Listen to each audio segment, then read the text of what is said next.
एक लड़का जो शर्म से बात नहीं कर पाता था, जिसकी जिंदगी कर्ज और अकेलेपन में डूबी थी, जिसने 44 साल की उम्र तक कोई फिल्म नहीं की। आज वही बोमन ईरानी करोड़ों दिलों का चहेता एक्टर है। लेकिन इस मुकाम तक पहुंचने की कहानी उतनी आसान नहीं थी जितनी स्क्रीन पर दिखती है। बोमन ईरानी का जन्म एक ऐसे दौर में हुआ जब वो अपने पिता को देख भी नहीं पाए थे। उनके जन्म से पहले ही उनके पिता का निधन हो गया था। एक माँ जो कभी बिजनेस नहीं चलाती थी, अचानक एक डूबते हुए वेफर शॉप को संभालने लगी। बोमन ने कहा, माँ ने कभी मुझे ये महसूस नहीं होने दिया कि हम कर्ज में हैं। लेकिन जब मैं 5-6 साल का था, मुझे समझ आने लगा कि वो बहुत मेहनत कर रही थी। कैसे कर्ज चुकाया, कैसे मुझे पाला, मुझे आज भी समझ नहीं आता। उनका बचपन था, पर छांव नहीं थी। वो बोलने में हिचकते थे, घबराते थे, और पब्लिक में रहना उनके लिए एक बड़ी चुनौती थी। मैं बहुत ही शर्मीला था, किसी से बात नहीं करता था, और अब मुझे चुप कराना मुश्किल है, बोमन हंसते हुए याद करते हैं। लेकिन उस समय हंसी दूर की बात थी, क्योंकि हर दिन एक नई लड़ाई थी। जैसे तैसे बड़े हुए, माँ का बिजनेस संभालने में लग गए। वेफर बेचना, लोगों से डील करना, बोमन करते रहे, लेकिन दिल कहीं और था। फिर कुछ समय होटल में वेटर की नौकरी भी की, मगर 32 की उम्र में उन्होंने एक और जोखिम लिया, फोटोग्राफर बनने का। लेकिन ये राह भी कांटों से भरी थी।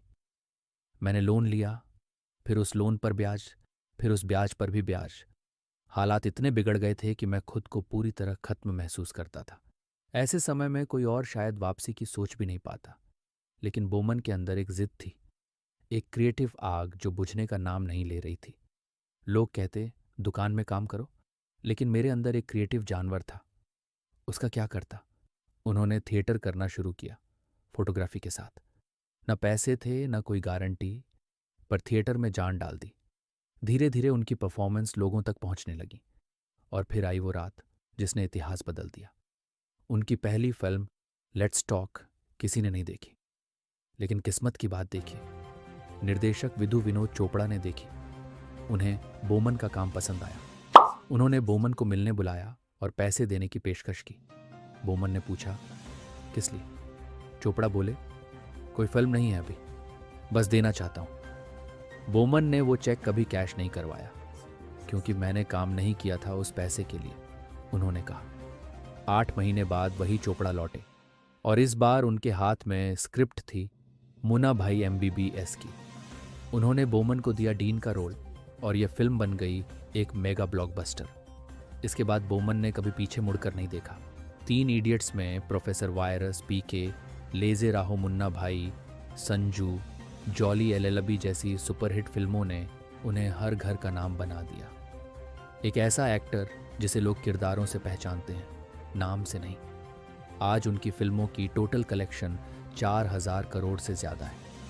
लेकिन उनके लिए सबसे बड़ी जीत है वो आत्मविश्वास, जो कभी था ही नहीं। वो साहस जो 44 की उम्र में भी उन्हें पहली बार कैमरे के सामने लाया। तो अगली बार जब आप सोचें कि बहुत देर हो चुकी है, बोमन ईरानी की कहानी याद रखना, क्योंकि जब अंदर जज्बा हो तो शुरुआत कभी भी की जा सकती है, और शायद वही शुरुआत इतिहास बन जाए।